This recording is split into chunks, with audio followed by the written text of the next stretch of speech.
कराची में गैर एलानिया load shedding की वजह से शहरी मजबूर है और अदालतों का रुख भी कर रहे हैं, लेकिन उसके बावजूद कि इलेक्ट्रिक की जानब से जो गैर एलानिया लोड शेडिंग है उसमें कमी नहीं आ रही। आज समाज के दौरान दिलचस्प गुफ्तगू हुई वाकिफ शाह साहब है पटेल पाड़ा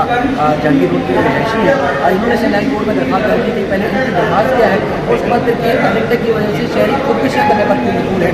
मस्जिद जज ने ये दरख्वास्त क्यों दी है और सिंध हुकूमत सोलर पैनल लगा के देखो मुतासरीन को जिनके इलाकों में लोड शेडिंग होती है उसकी तफसीलात भी इस वीडियो में रखेंगे। वाकिफ शाह साहब, आपने पिटीशन लगाई, अस्सलाम वालेकुम, इशू क्या है? ये मैंने पिटीशन जो लगाई है मेरे वालिद साहब के, मैं उनका बेटा हूँ, मैं उनका हटा दी। हमारा इशू ये है कि हमें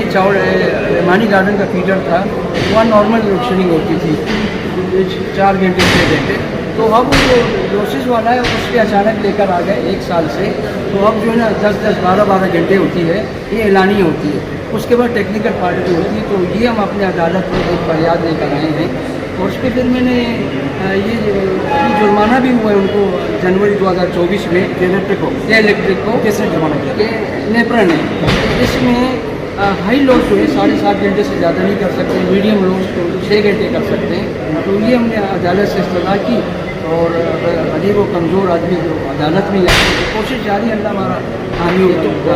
आपके ऊपर बार बार ये एतराज़ आ रहा था, आप इतने आपने केसेस किए हुए हैं कि आप एक वकील की फीस भी शायद बहुत कम करती हो, तो इतने केसेस किसी वकील के पास भी नहीं होते, इतने सारे केसेस देखिए मेरे पास ये 14-15 केस है। मेरा पहला जो है स्कूल का था, पेडिस्ट्रियन ब्रिज का और ये ट्रैफिक सिग्नल का, सारे समाजी मसाइल हैं सारे इसमें क्योंकि मैं भी शहरी हूँ इस कराची का। आप कह रहे हैं कोई जाति मफाद करने की कोई नहीं, मैंने अदालत में कहा कि आप एक केस उसमें देख सकते हैं। जी अच्छा, चूँकि आज समाज के दौरान जब ये बात आई कि जी पिछली दफ़ा अयान मुस्तफ़ा मोहम्मद साहब हैं KLT के वकील, उन्होंने कहा कि जी ये बहुत सारी आते कोर्ट में इमोशनल बातें करते हैं जिसकी वजह से ज़ाहिर इफेक्ट पड़ता है। पिछली दफ़ा इन्होंने कहा जी हम KLT की कम ज़्यादा लोड शेडिंग कर रही है कि शहरी खुदकुशी कर लेंगे, मैं खुदकुशी कर लूँगा। तो उस पर जस्टिस सलाउद्दीन पवार साहब ने रिमार्क दिए कि सूरत हाल चूँकि लोड शेडिंग की वजह से इस तरह की हो चुकी है कि शहरी जो है वो खुदकशी करने पर मजबूर हो गए, लेकिन ये कि करेंगे नहीं, ये इस तरह की चीज़ें जो बर्दाश्त करेंगे। दूसरी तरफ से हुकूमत से सवाल पूछा गया कि शहर में या मुख्तलिफ इलाकों में जिस तरह की लोड शेडिंग होती है वो तो बेशुमार हो रही है। यूरोप में मुख्तलिफ ममालिक जो है वहाँ प्लांटेशन के नाम पर, दरख्त लगाने के नाम पर बड़े बड़े मनसूबे होते हैं, वहाँ तो बहुत ज़्यादा दरख्त है, लेकिन वहाँ के लोग जिन उन ममालिक का रुख करते हैं जहाँ दरख्त नहीं है, तो सिंध हुकूमत को अरबों रुपए की ग्रांट दी जाती है, फंड दिए जाते हैं ताकि अपने इलाके में दरख्त लगाए। दरख्त तो आप लोगों ने लगाने नहीं है, स्कूल लाइब्रेरी में ये पैसा खर्च करना नहीं है, क्यों ना ये वो पैसा जो कि आपको यूरोप या मुख्तलिफ डोनर्स की तरफ से मिलता है वो मुख्तलिफ शहरों को सोलर पैनल लगा के दे दें ताकि इनकी मुश्किलात भी कम हो जाए। और उन्होंने आगे चल के ये कहा कि ये सारी चीज़ें तो आपने करनी है, तो फिर ये सोलर पैनल मोहतरमा यानी कि शहीद बेनज़ीर भुट्टो साहिबा के नाम पर लगा के दे ताकि लोड शेडिंग भी ना हो और मसले भी कम हो।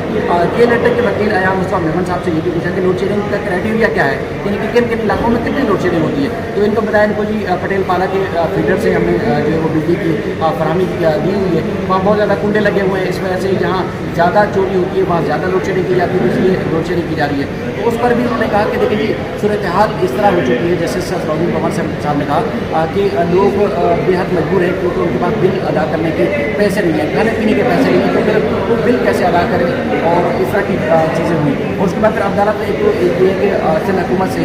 डोनर्स की जानब से जो पैसे दिए जाते हैं उसके लिए तफसीलात तलब की है कि जो पैसे प्लांटेशन के लिए दरख्त लगाने के लिए दिए जाते हैं, जिसमें आप उनको सर्टिफिकेट भी देते हैं कि इतने हज़ारों एकड़ पर हमने दरख्त लगा दिए, दरख्त भी नहीं लगाते, तो उसकी डिटेल एंड समाज पर पेश करें। दूसरा ये है कि KLT से जवाब मांगा है कि इनके एरिया में कानूनी तौर पर कितनी लोड शेडिंग ऑफिशियल की जा रही है उसकी डिटेल भी एंड समाज पर पेश की जाए। और फिर चूँकि जब ये इलाकों की बात हो रही थी तो मौजूद जज साहब ने ये भी रिमार्क किए कि वो इलाके जो हाई फाई इलाके हैं यानी कि जो पोश इलाके हैं वहाँ पर तो जो कम लोड शेडिंग की जाती है, लेकिन जो गरीब इलाके हैं जो मुतवसत तबके के लोग हैं वहाँ पर ज़्यादा लोड शेडिंग की जाती है। ये एक साइंस है जो कि समझ नहीं आती। हमारे काफ़ी बहसा हुआ इनके ऊपर, बार बार वो अयान मुस्तफ़ा मेमन साहब जो है बार बार ऑब्जेक्शन करते रहे कि ये एक आदि पिटिशनर है, बार बार पिटिशन लगाते हैं। इनका ये कहना है कि जितनी भी मैंने पिटिशन लगाई हुई है हाई कोर्ट में वो मफाद आमा से मुताल्लिक़ है, यानी कि स्कूल, रोड क्रॉस करने के लिए ऊपर एक ब्रिज बनाने, सिग्नल और इस तरह मफाद आमा के केस होते हैं। تو مگر ان کی کیس کی مزید جو کارروائی ہوگی آئندہ سماعت کا ہوگی، لیکن یہ الیکٹڈ سے فی الحال حکومت سے مزید تفصیلات مانگی اور مزید جو سماعت ہے وہ 2 اگست تک کے لیے